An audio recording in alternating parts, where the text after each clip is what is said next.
So today I want to show you how to find the last four digits of your Apple credit card physical card number. So what we're going to actually do is hop here on our iPhone and we're going to go into our wallet app. And from here, we're going to scroll down and go to the actual Apple credit card. And it's going to bring us up to this main page. Towards the top right-hand side of the screen, you're going to see the little icon with the credit card, and it has the numbers 1, 2, 3. We're going to click on here. Now it's going to require Face ID to get to this page, and you're going to see your information here. It's going to have your name and your credit card number. You can't see it on my screen for the recording, but this is going to actually be your virtual credit card number and not the numbers you actually need. Towards the bottom, you're going to see it says additional card numbers. We're going to click on here. And from right over here, you can see where it says titanium card.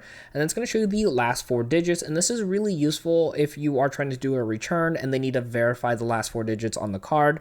And maybe you don't have your card on you, or if you do have the card on you, because it doesn't have the card numbers on there, this will verify for you that is the same card that you have in your hand. Now, once you keep on learning on how to actually utilize more of the Apple credit card and the services, check out my video right over here on screen.